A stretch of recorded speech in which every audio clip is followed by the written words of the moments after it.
Muy buena tarde cada uno de ustedes, ¿me escuchan? Buenas tardes, licenciado. Sí, se escucha.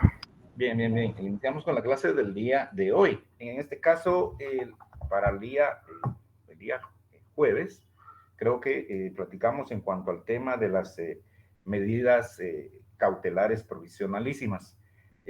Platicamos sobre lo que para el efecto establece la ley en cuanto a los temas de la citación, la conducción, la presentación espontánea, la retención. Les pregunto, ¿hablamos sobre la aprehensión o dejamos pendiente la aprehensión?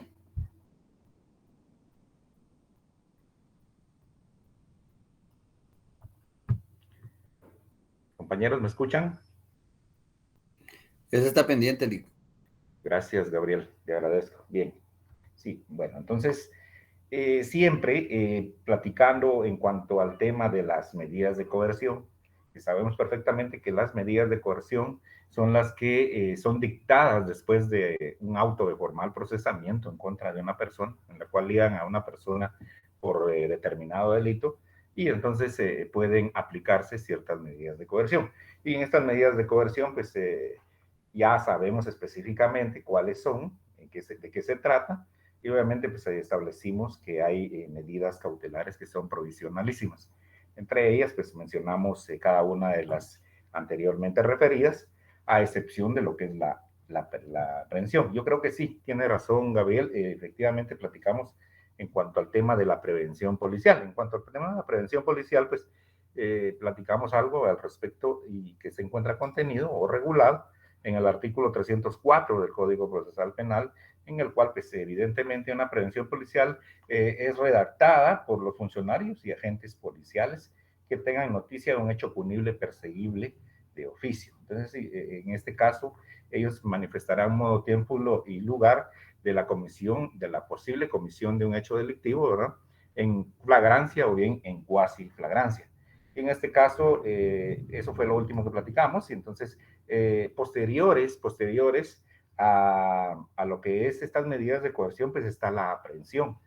En este caso, según el autor del libro, pues la aprehensión pues es el acto primo de ejercicio de la fuerza pública mediante el cual los funcionarios que ejercen la persecución penal, en este caso a través del ente investigador o por orden judicial, ¿verdad? Y utilizando la Policía Nacional Civil, ¿verdad? Generalmente la policía o una persona independiente proceden a privar de la libertad a una o varias personas, ¿verdad?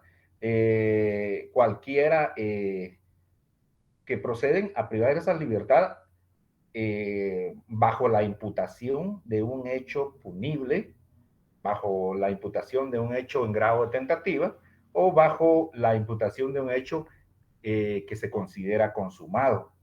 Y en este caso puede ser en flagrancia. Entonces, amenazado con pena privativa de libertad.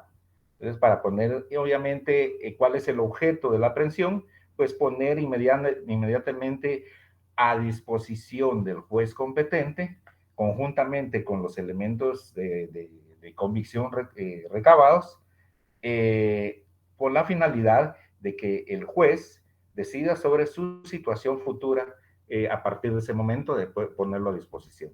Obviamente cuando se da la aprehensión, se gira a través de una orden judicial, una orden de juez competente. Ojo con lo que les voy a manifestar. Cuando se da una prevención policial, hay flagrancia o una cuasi flagrancia, o hay una denuncia, o hay, como decimos coloquialmente, hay parte pidiente.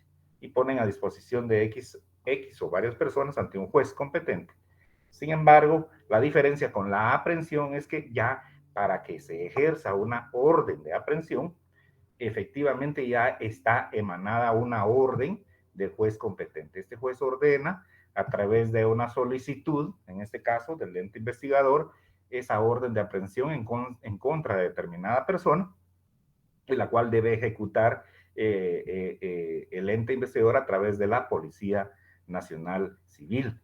¿Y cuál es el objeto de la aprehensión? Poner a disposición de ese juez contralor, de ese juez que ordenó su aprehensión, ponerlo a disposición lo antes posible para que se dilucide su situación jurídica, ya sea para que se conozca su situación jurídica en cuanto al tema o al delito por el cual está siendo perseguido y verificar si existe la posibilidad de medidas sustitutivas o bien la posibilidad, en este caso, de las famosas medidas de coerción. Entonces, regularmente la aprehensión se da en contra de una persona cuando efectivamente ya existe una investigación previa.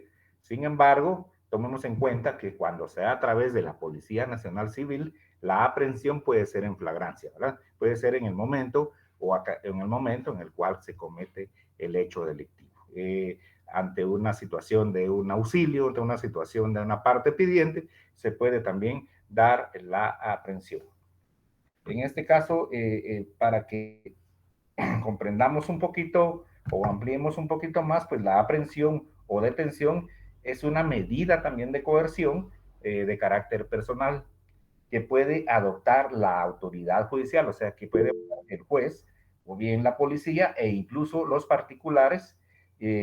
Obviamente, la detención consiste en la privación de libertad de una persona sobre la que pesa sospecha de comisión de algún hecho delictivo, con el objeto de ponerla a disposición judicial para que preste su declaración. Entonces, cumplido este acto, solo podrá permanecer privado de libertad si se le dicta auto de prisión preventiva. También podrá ordenarse la detención contra una persona condenada en sentencia firme o a la que ya se le haya dictado auto de prisión preventiva y se hubiere fugado. En este caso, no será necesario tomarle declaración ni dictarle nuevo auto de aprehensión. Yo creo que eso lo habíamos platicado en parte el día jueves. Sharon, cuénteme. Sí, licenciado, solo para quedar en claro, la parte de la aprehensión también sería la flagrancia y cuasiflagrancia, ¿verdad? Sí, Solo que no me quedó muy claro tal vez la flagrancia, no sé si podría volver a repetirlo. con Disculpe. mucho gusto, sí. Ya ahorita vamos a tocar el tema de la flagrancia. Ya en cuanto al tema de la aprehensión, se da de dos modalidades, por orden de juez competente o por flagrancia o cuasi flagrancia.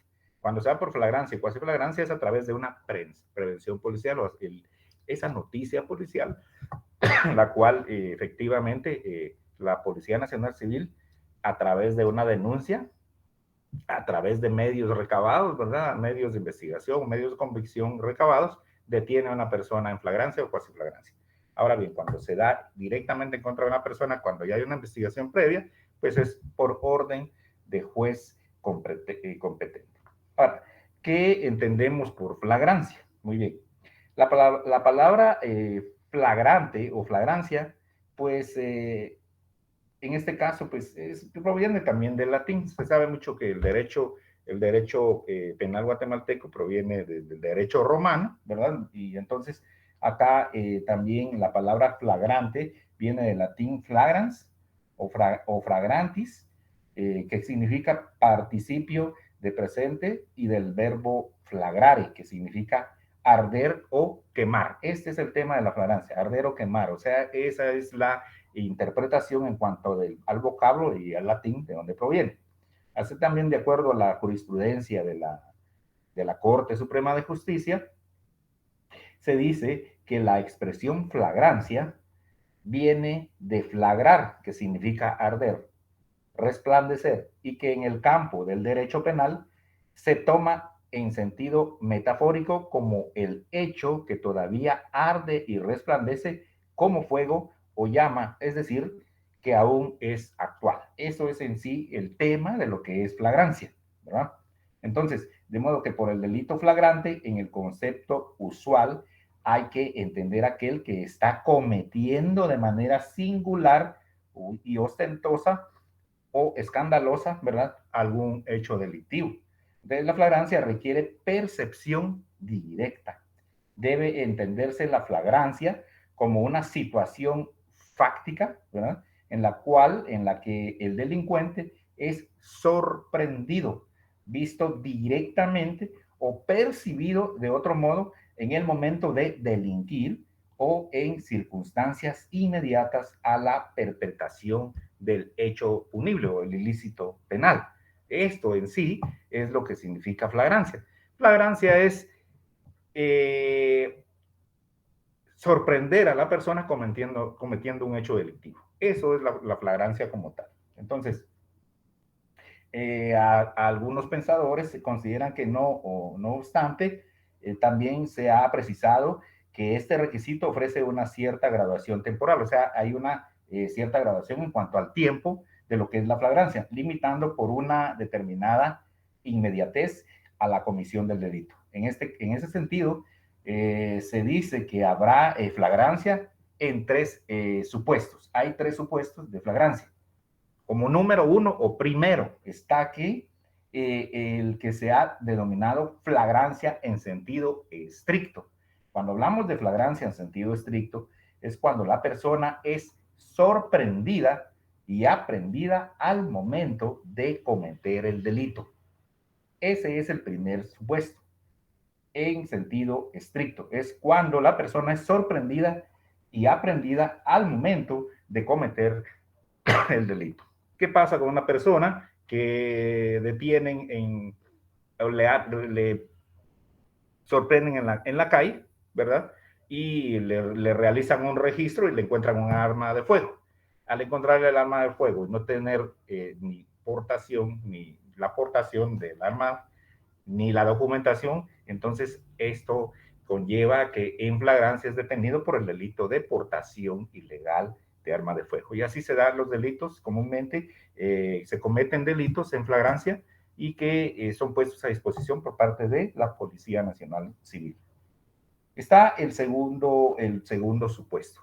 En cuanto al segundo supuesto, establece lo que es la cuasiflagrancia. ¿A qué nos referimos con la cuasiflagrancia? Es cuando la persona es sorprendida o individualizada al momento de cometer el delito y aprendida inmediatamente después por persecución o voces de auxilio de quien presencie el hecho. Entonces, en este caso, cuando hablamos de una cuasiflagrancia, es cuando una persona despoja de los bienes a otra, ¿verdad? Y la persona, en este caso considerada víctima, solicita el auxilio. Y al solicitar auxilio, llega los agentes de la Policía Nacional Civil a través de un medio, puede ser en vehículo o en motocicleta, y ella establece que las dos personas que le quitaron o despojaron de sus pertenencias están vestidas de tal manera y ellos logran verificar alrededor de donde fue el hecho inmediatamente y encuentran a las personas y obviamente las detienen y establece que encuentran los objetos los cuales fueron despojados a la víctima, ¿verdad? Entonces ahí se da una cuasi flagrancia. ¿Por qué? Porque no se detiene en flagrancia, pero sí posteriormente o inmediatamente después de cometer el delito. Y luego está el tercer supuesto, que es la flagrancia interferida. En este caso, cuando hablamos, perdón, de la flagrancia inferida, la flagrancia inferida es una hipótesis en la que la persona no ha sido observado en el momento de cometer el delito, ni tampoco ha sido perseguido después de realizarlo, sino que es sorprendida con objetos, instrumentos o huellas de los cuales aparece o se infiere fundadamente que momentos antes ha cometido un hecho punible o participado en él. Entonces, ojo con este tercer supuesto, el cual establece la flagrancia inferida. Es cuando sorprenden a una persona, ¿verdad? A una persona con objetos que pertenecían a la víctima con posterioridad. Y esos objetos que pertenecían a la víctima va a identificarlos y desde luego que hace su denuncia respectiva en contra de dicha persona. Entonces ahí establecemos lo que es la flagrancia inferida. Entonces, no sé si tienen duda en cuanto a lo que establece la flagrancia, la cuasi flagrancia y también la flagrancia inferida. Muchas gracias, licenciado. Todo claro. Charo, sí, le escucho. no, un poquito más recio, por favor. Sí, me quedó todo claro, licenciado. Muchas gracias. Perfecto, estamos bien. Bueno, y esto se da al momento de la aprehensión. En este caso, la aprehensión en flagrancia, ¿verdad? Cuando se da a través de la Policía Nacional Civil. Cintia, le escucho. Buenas tardes, licenciado y compañeros. Solo tengo una pregunta en cuanto a la flagrancia inferida que usted acaba de explicar. Digamos, usted decía que es como cuando a una persona se le encuentran objetos que se utilizaron en un delito que sucedió ya sea minutos antes o tiempo atrás. ¿Es así? Sí, efectivamente. Voy a ponerle un ejemplo. Y esto se ha tipificado últimamente. ¿Qué pasa con las personas que son despojadas de sus teléfonos móviles? Porque esto es un hecho lamentable que se da con mucha cotidianidad, ¿verdad? Y es un delito de moda, lamentablemente. El verificar que una persona lleve un bonito teléfono, pues es objeto de ser despojada del mismo. Actualmente, no sé si ustedes tienen conocimiento que a través en las calles de la ciudad, pues andan en motocicletas algunas personas que se dedican a delinquir y al observar teléfonos que ellos consideran bonitos, ¿verdad? O que consideran que son caros, pues ellos pues despojan a través de amenazas o inclusive van con armas a las personas que van conduciendo en determinados lugares o en semáforos. ¿Qué pasa con la persona que denuncia el robo de su teléfono? Él menciona en cuanto al tema del número telefónico, el número de email, si es que tiene la factura, y queda registrada la denuncia. Y resulta que la persona que delinquió, la persona que despojó, va y lleva el teléfono y lo usa con posterioridad o bien lo va a vender, que regularmente se da en el tema de que los van a dejar a un bajo costo a determinados lugares. Y esto es conocido por algunos, o de muchos he sabido que es el tema del comercio de teléfonos. Y resulta que se han dado algunos allanamientos en determinados lugares donde se dedican a la venta de teléfonos móviles. Y en este caso, cuando se realiza el allanamiento, pues establecen que hay diferentes clases de teléfonos y establecen de acuerdo al email que tiene reporte de robo, ¿verdad? Si tiene reporte de robo un teléfono, entonces esto pues es amplio para un abogado defensor establecer de que si son vestigios de la comisión de un delito, podrían cuadrar en el delito de encubrimiento propio, ¿verdad? Porque eso lo establece el artículo 474 del Código Procesal Penal. Sin embargo, también sabemos que existe la ley de teléfonos móviles, ¿verdad? En la cual existe esa nueva ley en la cual, pues, al que es sorprendido con un teléfono con reporte de robo, es ligada a proceso por el mismo y la pena es alta. Entonces, en este caso, aquí se da esa flagrancia inferida porque la persona que es sorprendida con un teléfono que tiene reporte de robo, ¿qué le puedo decir? Un mes, 2 meses, 3 meses atrás, pues es posiblemente puesta, nada, posiblemente es puesta el ente contralor, es puesta a disposición de un juez en cuanto al tema de robo o uso de teléfono móvil con reporte de robo, ¿verdad? Y eso lo contiene la ley de equipo terminal móvil, si no estoy mal, en su artículo 21, es una ley específica. Aquí se podría interpretar como un ejemplo lo que es la flagrancia inferida. Muy bien, en cuanto a dónde se encuentra regulado la aprehensión, pues su fundamento de derecho se encuentra en el artículo 257 del Código Procesal Penal, el cual establece aprehensión. La policía deberá aprehender a quien sorprenda en delito flagrante.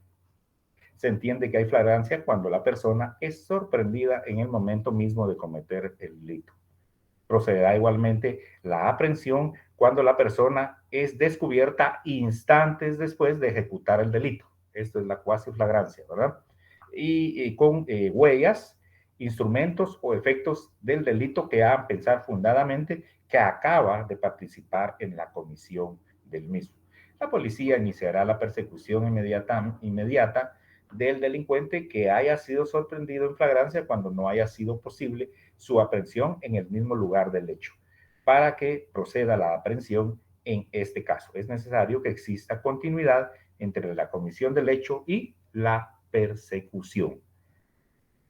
En el mismo caso, cualquier persona está autorizada a practicar la aprehensión y a impedir que el hecho punible produzca consecuencias ulteriores.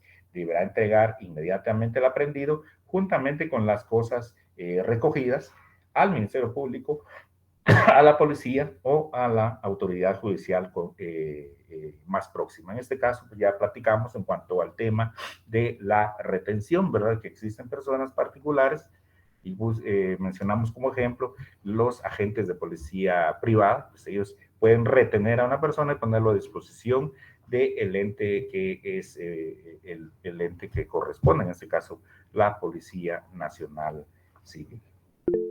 Esto es en cuanto al tema de lo que es la aprehensión. Sí, mire, la cuasiflagrancia puede darse en cuanto al tema de que despojan a una persona de sus pertenencias en la 26 calle y Avenida Bolívar, un ejemplo, ¿verdad? Y la persona solicita el auxilio, llega a la policía y esta persona establece que fueron dos personas vestidas de tal manera y los policías a través de las motocicletas van alrededor del lugar, ¿verdad?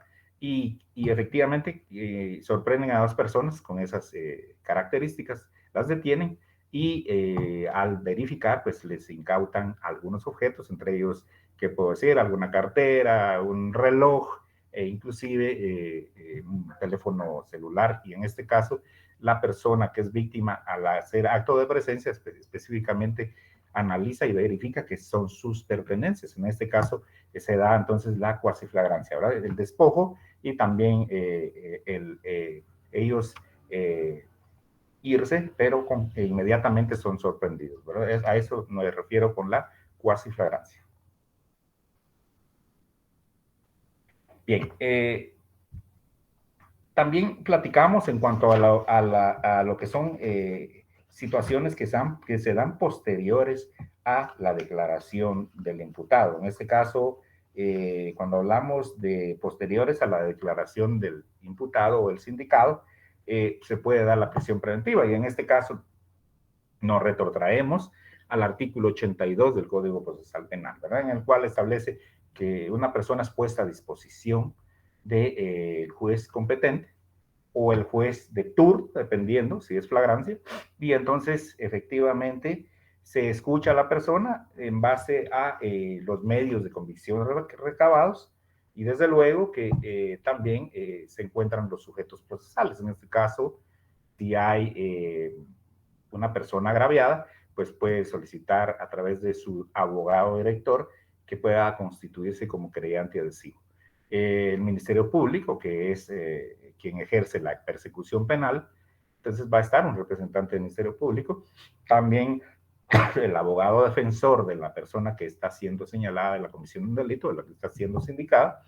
Si no tuviese abogado de su confianza o para pagar a un abogado particular, pues se le designa uno de la defensa pública penal y obviamente el juez contralor.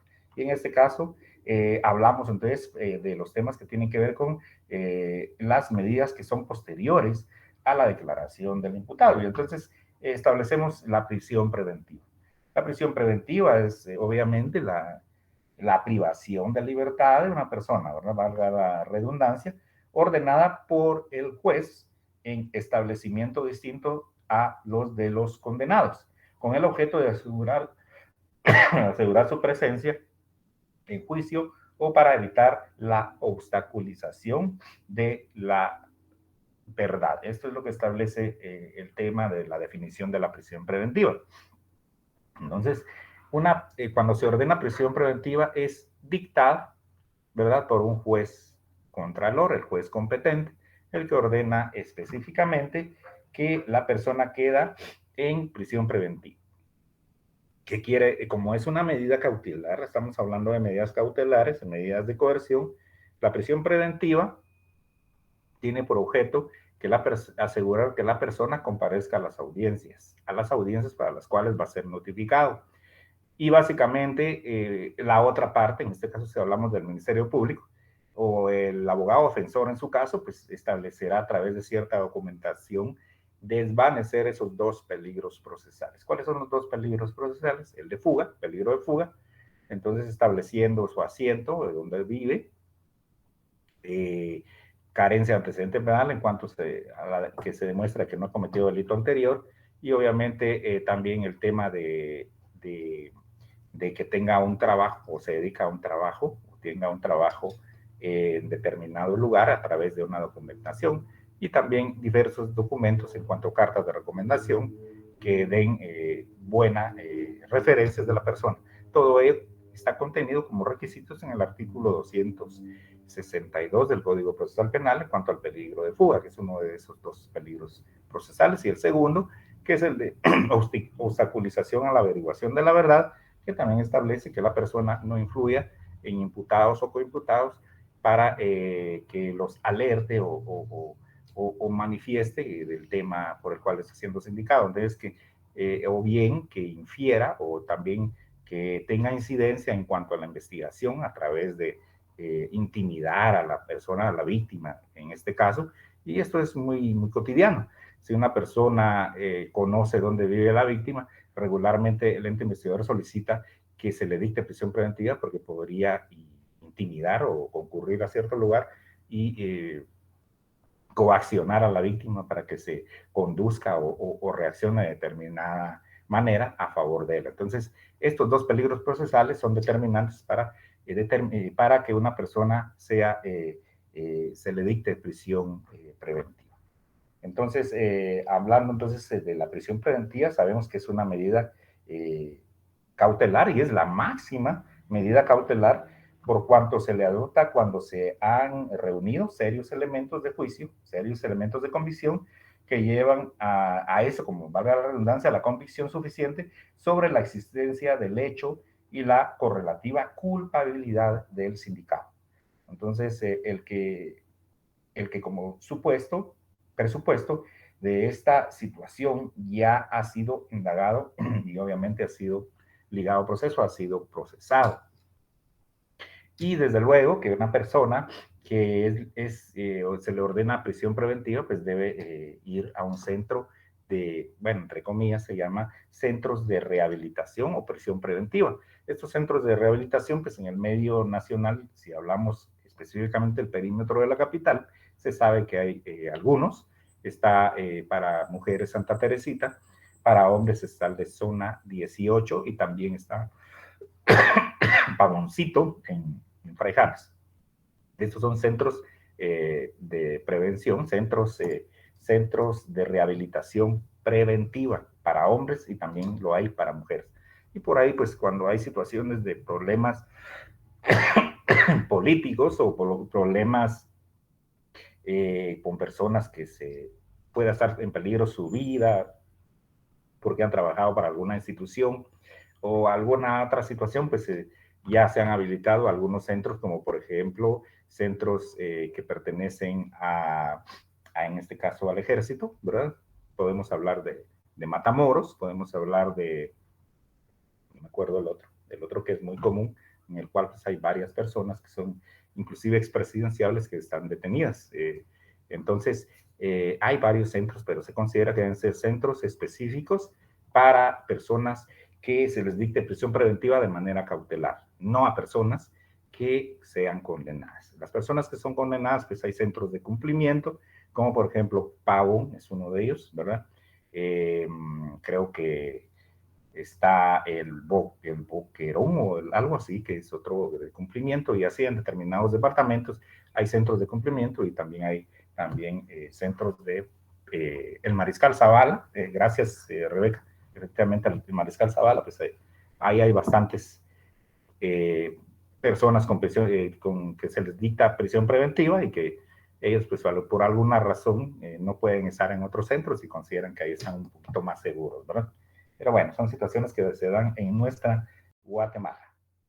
Muy bien, entonces hablamos de prácticamente lo que es la prisión preventiva, establecemos que es dictada por un juez, desde luego cuando se considera que existe el peligro latente de fuga y también de obstaculización a la averiguación de la verdad. Y obviamente, ¿cuál es el objeto de la prisión preventiva? Asegurar la presencia de la persona en un proceso, ¿verdad? Eso es en cuanto a la prisión preventiva.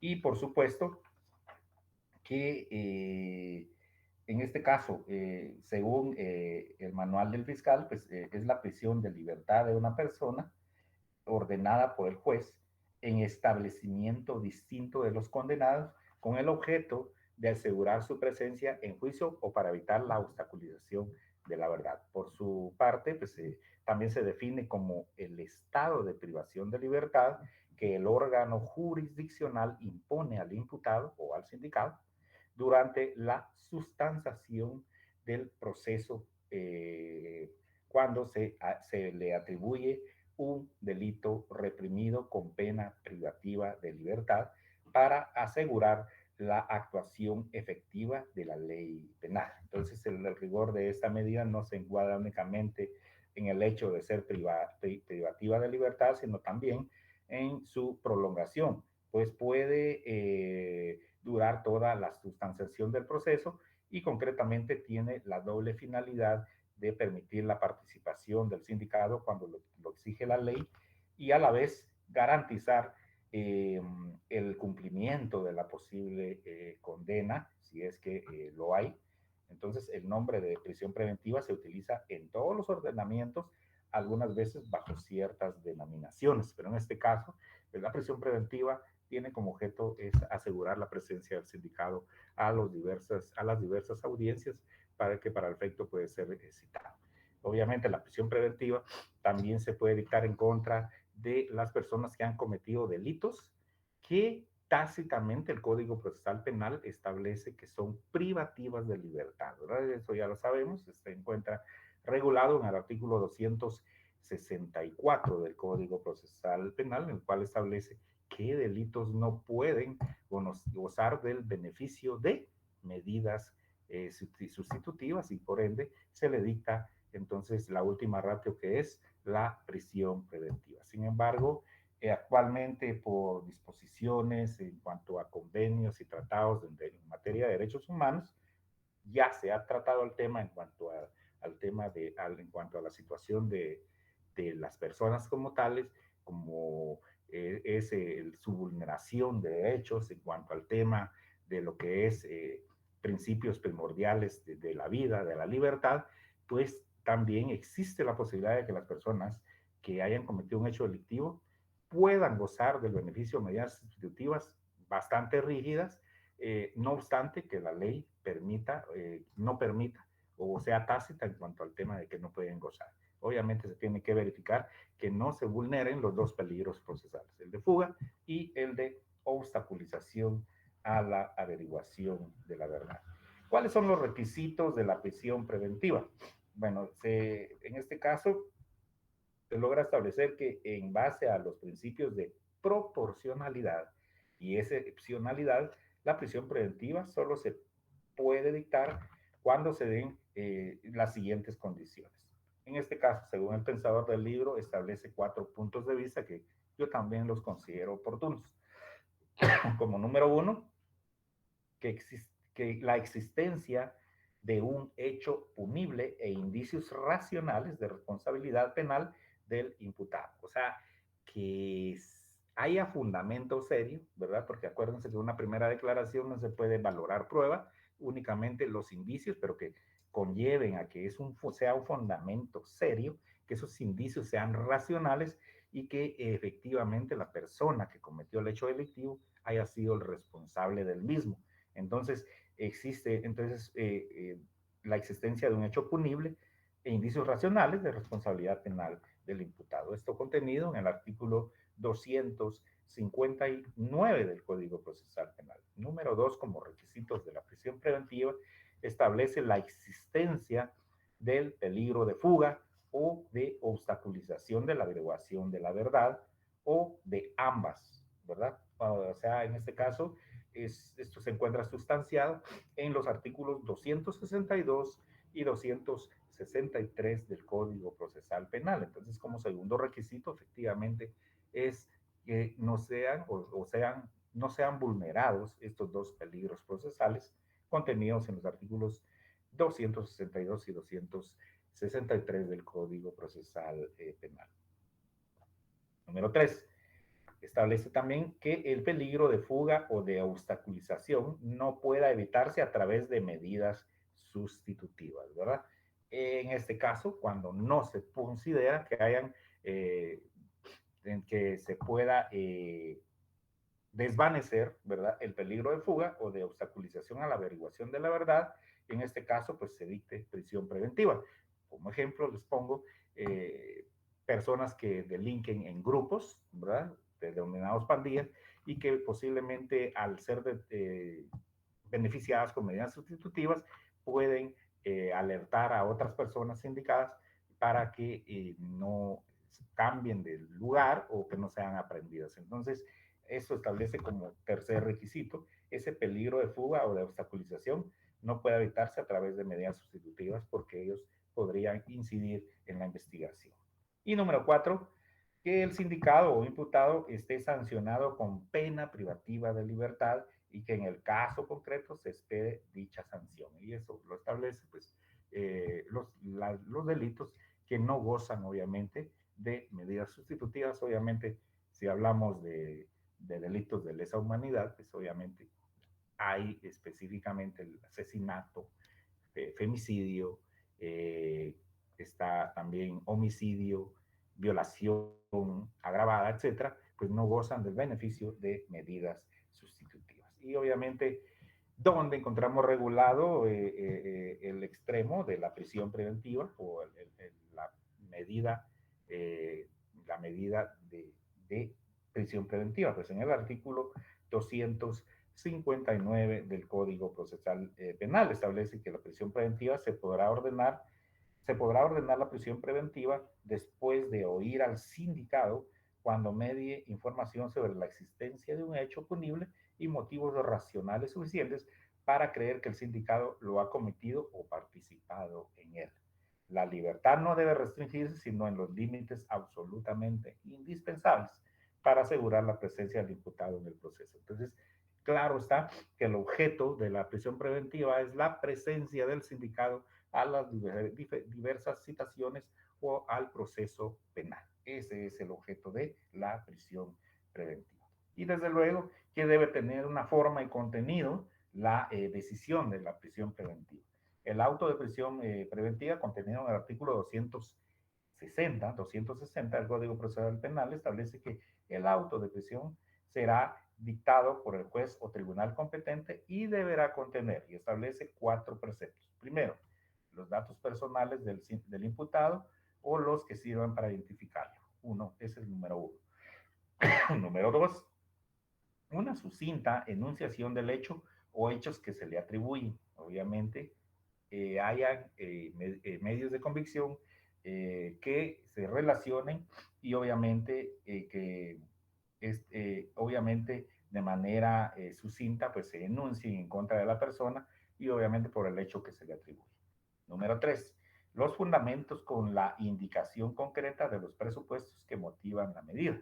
En cuanto a los fundamentos, pues obviamente regulación legal y sustento legal establece el tipo penal por el cual está siendo sindicado y obviamente concretamente los presupuestos que motivan la medida. Y número 4, la cita de las disposiciones penales aplicables, ¿verdad? Esto es en cuanto a el tema de lo que es esa forma y contenido.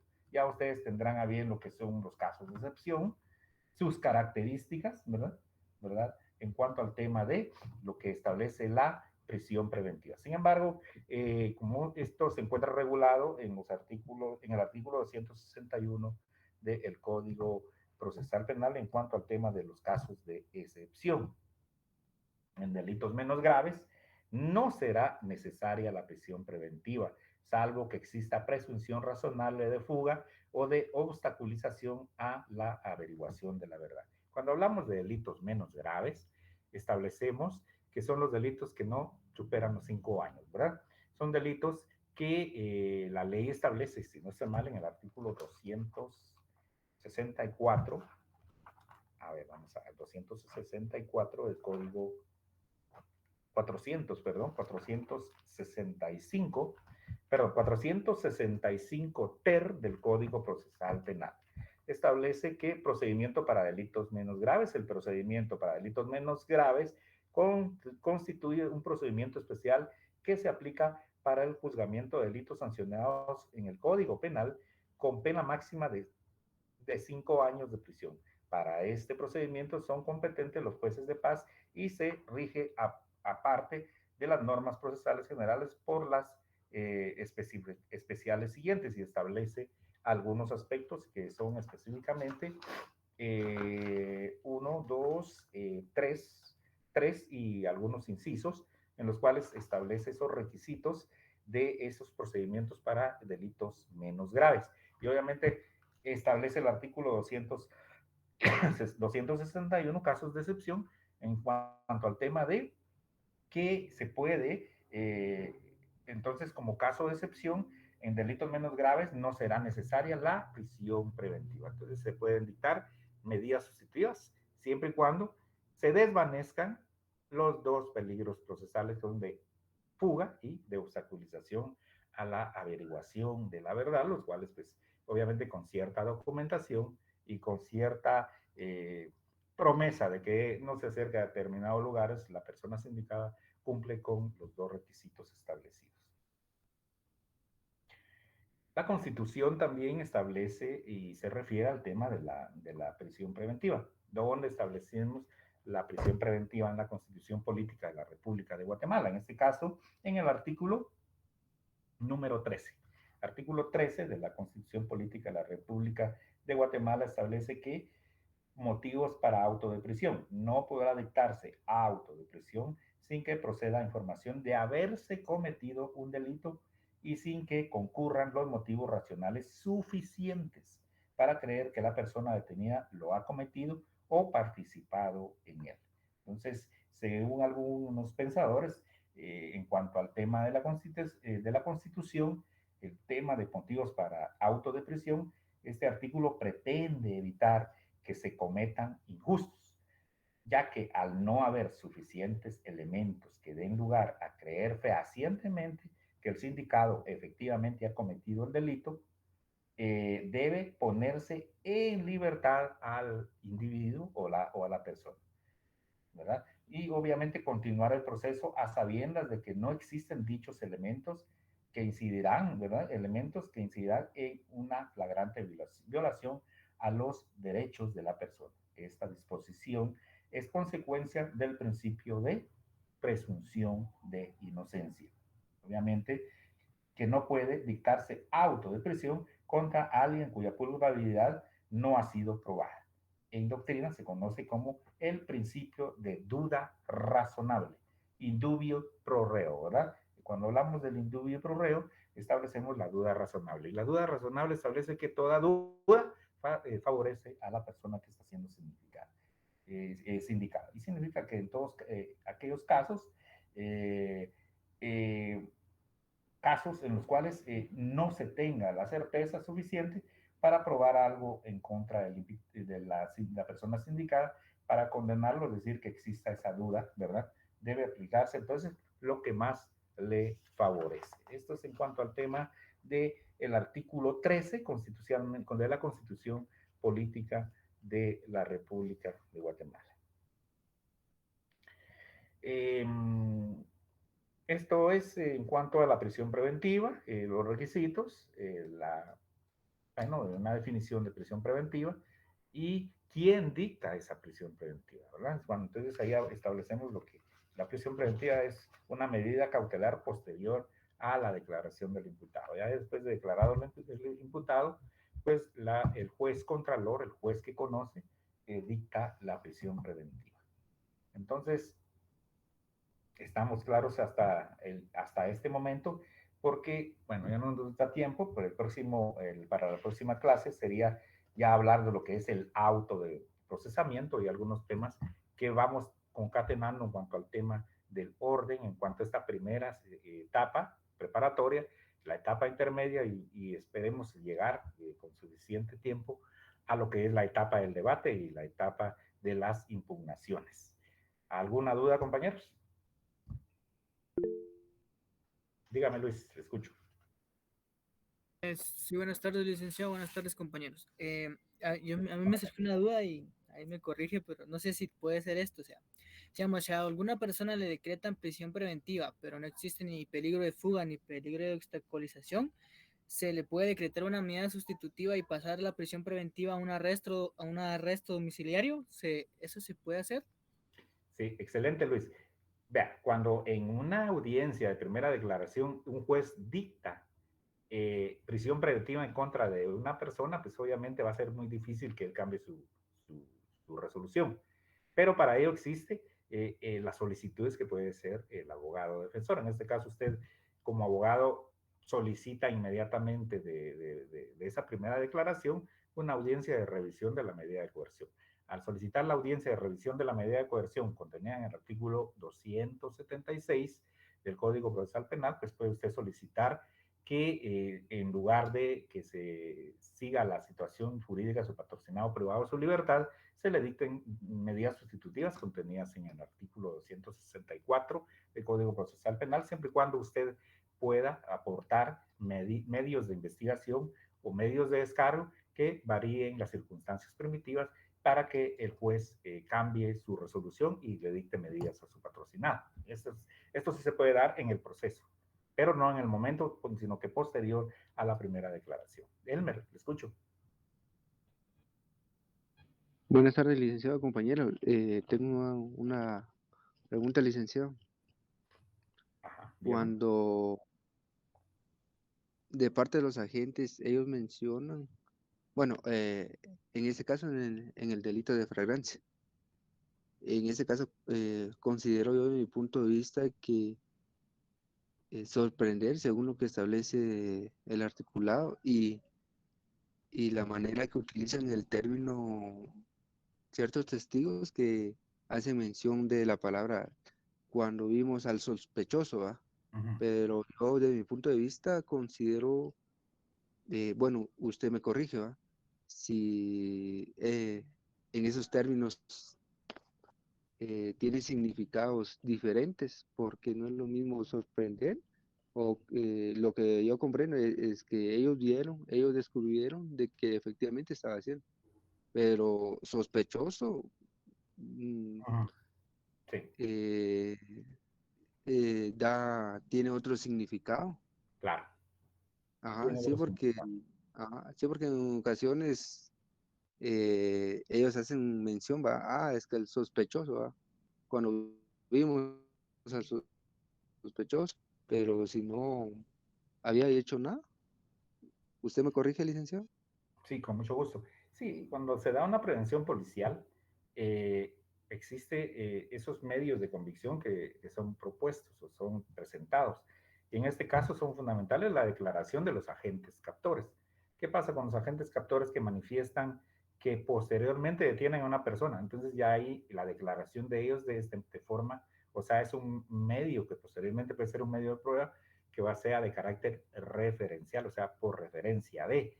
O sea, ellos dicen la persona sospechosa, nosotros la detuvimos en tal lado, pero no les consta que haya cometido el hecho. Entonces, ellos tienen que sustanciar su declaración a través de una denuncia directa de la víctima. La víctima es la que tendría que señalar y ellos únicamente cumplieron con el deber de detener a la persona por auxilio o por que la víctima solicitó el apoyo y obviamente la denuncia en contra de las personas o la persona. En este caso, la declaración de los agentes captores es de carácter referencial, no una declaración testimonial en la cual establecen yo vi que la persona, el señor fulano tal, estaba despojando de sus pertenencias a la señora tal, ¿verdad? Entonces, esto es fundamental en una primera declaración porque ahí se desencadena o se desglosa el tema de las declaraciones de los agentes captores en cuanto a esa flagrancia, cuasi flagrancia, o en base a que ellos, bajo el auxilio o solicitud de auxilio de una persona, pues procedieron a detener a una persona. Eso lo tienen que manifestar ellos y esto pues ya no les consta, sino que solamente es de manera referencial. ¿Oye? ¿Alguien más?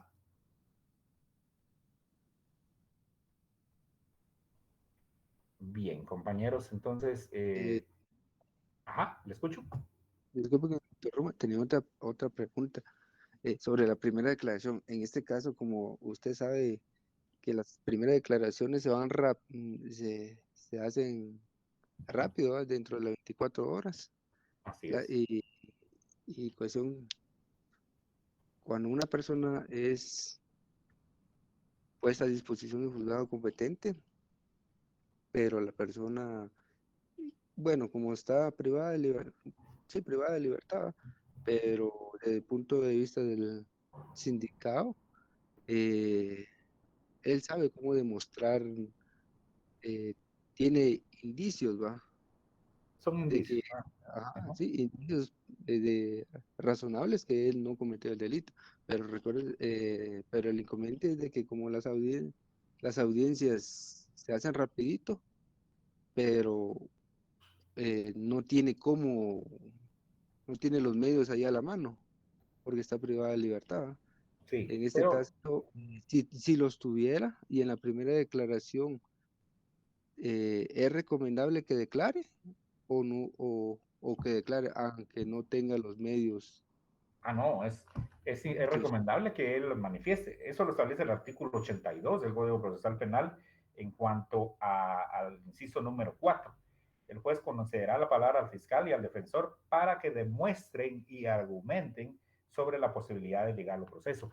Entonces acá, si hay medios de descargo, él los puede proponer y manifestar en la primera declaración a su favor. Oye, claro que sí se puede. Le escucho, Ok, Ana. pues, Buenas tardes, licenciado.